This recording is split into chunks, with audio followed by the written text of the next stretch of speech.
ma geeri baa cidaynaysa habeenkii buu ii yimi goor maqrib dabadiya wuu isoo qaaday maxamed wuxuu degan yahay qolkii aan kaga tegay qolkii buu gargaraacay waayo buu ku dhahay khaalid waa khaalid walaalo wuu soo kacay wuu furay saas way wuxuu qofkaa ma garanaysaa wuu noo kala baneeyay marka milgo xagaad ka timi ninkii dhammaaya taagnaa dhulka intuu fadhiistay sida marka la kala loobsado oo labada dhafoor saa madax gacanta u gashadunba ilmadu waxay uga daadatay makrooba aniga naxadin waa dhaqaaqi waaye khaalidkii baa garbaa isagii qabtay sariirtii ku fadhiisiya yaaba aamusiiya walaalow aamo aabba ilaahay baa dilay hooyo ilaahay baa teedii u yimi bal yaa aamusiyaba adigu saacada aanu ku jirnay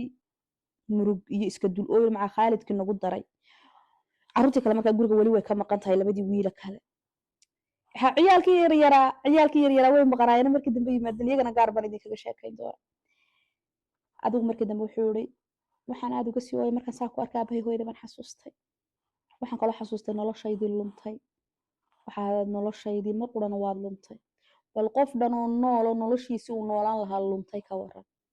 sheekada markii hore waxaan islaado bixisay noloshaydii luntay laakiin markii dambe libaaxii xasuustay baan tiri Soomaalidu libaaxii ka baqatay libaaxa uga dhig magac laakiin markii hore magacaas aan islahaa u bixi marka wuxuu yiri marka taasna wartay noloshaydii adigu halkii baanu iska ilaahay hana cafiye habeenka macaawaan hab isisiino isku duubanay waana xaraam oo deesmaanaan qabin amar ya xaasil ilaahay iga toobad keenay sheekadii waxay noqotay inuu guriga u soo wareego Khaalid igu khasbo waliba soo wareego guriga kaalay bal ayaama aanu dareeno sidaad wuxuu maamuli jirtay iyo hooye soo wareeg markaan imi geerida odayga cusub dadkii deela isku xidhna hal wada kala gabagaboobay la 7 sano wadanka ka maqnaay laakiin qofkii gartaba alla ilaahay baa ku keenay alla geeridii baad la qaybsanaysaa alla maahir noloshaan dabadaan nolol ma heli reerkii mar quruu kala biiqay alla islaamiyada imika islaantii la way dhibato ma maqlaysa waxay ka wada dabaleey alla waanu la talno waxaan dhinaantii milga sharaf maxaad ugu diiday inaan hadday rabaan ma dhina waxay lahaynaa eerinaad shaqaalaha ilaahay baa og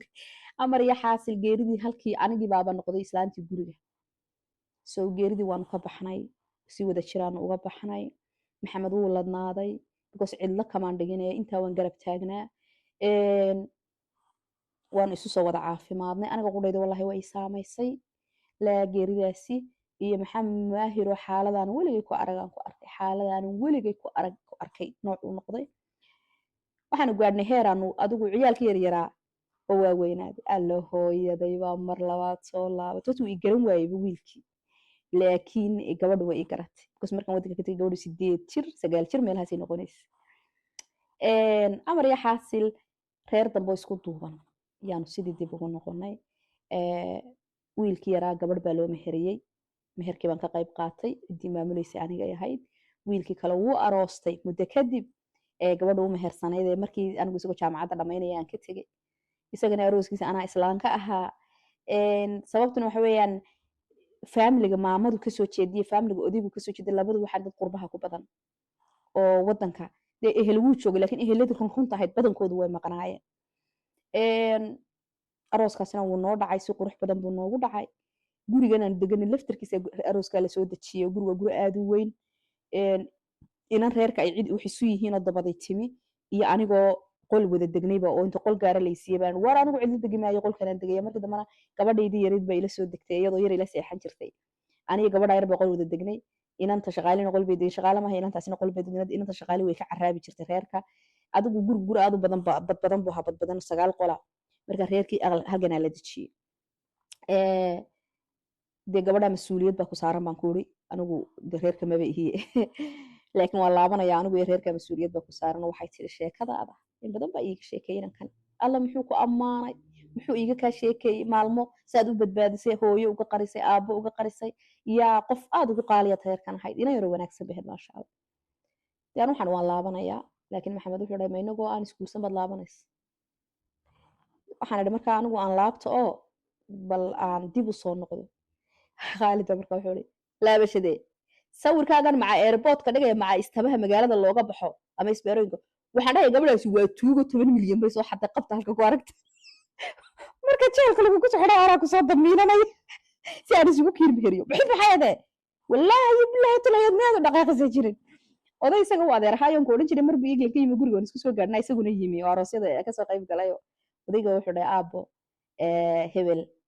in badan buu hoosii la hadla wuxuu dhahay milga waan isla doonayay maahir laakiin hooyadii baan mari waayey markay aniga sheekada dhinac kale iigu rogtay maahirna ay ku tiri ama habaar ama duco qaado dee ducuu qaatay waayo waalid habaar lagama qaadan karo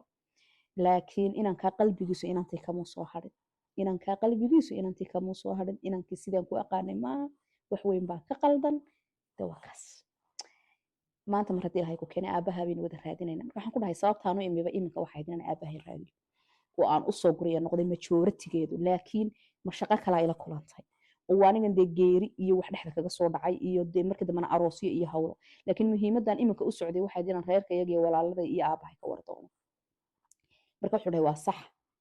ka wardoon annaguna ku garab taagana laakiin adir ilahan kugu dhaariya halaabanin adigoon marwo annaga noo noqon hayaan ku dhahay aniga khaalid baa israacnay magaaladii buu khaalidi geeyey gaariga isagaa igu waday dee waad iska taqaanaa reer hebel leenay reer hebel baanu markiiba nidhi bakhaaradii baana la geeyey aabbo dee oday noqday qudhiis laakiin dee 10 sano baan aabba markaa kasii kala maqanay 3 hore iyo 7 aan banaanka wareegeysanayay iyo 2 sano oo meel dhaxa igaga lumay isugu kay geeyay dee 5 iyo 7 12 sano aabbahay sarag 12 sano ilska baan saaray adigu si soo helnay aaba dukaan iyo xama jiraan xoolimiiguna reerku way kasoo dhamaadeen tuule iska degan reerkii iyo aqalay wax ka dhisteen barkad iyo wax iyo raadi ama subaxii u dareerta caruurta badankooda camal ma hayaan waxna magaalada isaga soo shaqo tagaan waxna way joogaan habli waa la wada gurgursaday badankoodii labadii wiilkii weena guri buu leeyahay kii yaraan baan guri lahayn adigu aabba halkaasaan isku helay aabbahay uu bii garan waayay iyo maca hooyadii maamadii laakiin amri xaasil halkii baan isku helay wixii aan siday xoolana runtii iyagaan siiyey aabbana guri yar baan uga dhisay meeshii ku inaan hoo ka yar oo markaa reerka joogana meherad baan furo waxaan ku dhahay meherada reerka biilka uga soo saar halkaas xiriirintii reerka iyagu ka bilaabatay maamadina anigu maxay tiri anigu markaa qudhaydu waan weynaaday iska kay cafi aniga cafi masaabax baad iga tahay baan ku dhahay aabahayna wuxuu dhahay aabbo waan ku dayacay laakiin anigana caruurtaasoo markii dee yaryarayd badankoodu yaryaraa miiga iyagoo yaryar baa la isguursaday hablaha iyaga gebigayga 2 mise 3 baa kasii joogay wixii kale waa la guursaday maxaan ku dhaday ayuunba anigana qalbadu ijabaysay imikana aaba xoolihina kaama dambeyna waa madheen oo xoolihii maanta ka dhaqaaqday sidii marna adhigii weera u leynayay marna waraaba u cunayay adhi geelina u dib jiraayo kan aynan hinaa ee weynina gabadhan buu guursaday dadana xooluhu iskaga hadha maxaan ku dhaday ayaaba xoolana kaama dambeyn sharaf kalena kaama dambeyn habeenaya maalin aaba markaan ku xasuustay waan ooyi jiray xasuun jiray inaan adaa dayacay markii hooyadada dhimatay ayaydaana geerideedii intaanay dheecin baan u tagay waxay igu tiri libaax baa dhexda ku cunay habeenka qiyaame luxudkan kuu soo fadhiya aniga iyo hooyadeedba waayada iga gaxeeyey marka mar haddii ilaahay adoo nool ku keenay aaba alxamdulilah aaba waxaan ku dhisanaysa damaan xashka adiga iyo maamadaba idiin dirayaa haddii maamadan aad qabto cafiya masaabax baan aniga ubadkiinni baan ahaa si aa yeesheen aniga waxba igama gelin inkastoo walahayn qalbiga haddana dee wax ku haystay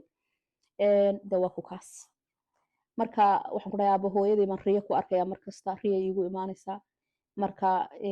sidaad ku garatay inay hooyadaa tahay 2 jir bad waxaan hooyo aaba gabadh aniga ii eeg wasankaygaasoo kale oon layga garan u dhoola cadaynaysaa mar walba ii imanaysa waxaan igu dhahaysaa hooyo laabtayda soo gal marka wuxuu dhahay aaba malaanayga kaa dacweynayso anaa ku dayacaye waxaa laga yaabaa iminka inaad riyadeeda ka raysato mar haddayna inagii iscafinaye waa ku kaa aabiyo reerka iyaga halkaasaan kusoo nabadgeliyeeyey magaaladii weyneedii caasimadda ahayd baan dib ugu soo noqday anigii maxamedna waanu ismehersanay maxamed wuxuu halaabanin laakiin waxa aan markaa sitay baa yaraa ama sharciga intaan soo goostay inkastoon dee sitii sira intaan doona joogi karayay maxamed waan isguursanay bishii u horreysay bana uur baan qaaday muddadii xaamilkaan ahaa inaan laabtaan doonay laakiin wuxuu dhintada walacatay ha fogaanin waayo cid ku daryeeshaa meesha kaagama sii horeyso marka ilaa iyo 7 bilood halkan baan joogay kadibna dib baan u duulay xaggaasuu ku dhashay wiilkii sheekadeeda halkaasay kusoo gabagabowday maantana waxaa noo jooga 6 wiil iyo 2 gabdhood 8 noo jooga aniga iyo maxamed ama maahir dee weydinkaas anigii libaaxi sheekadeeda halkaasay kusoo gabagabowday sawaad baan idin salaamayaa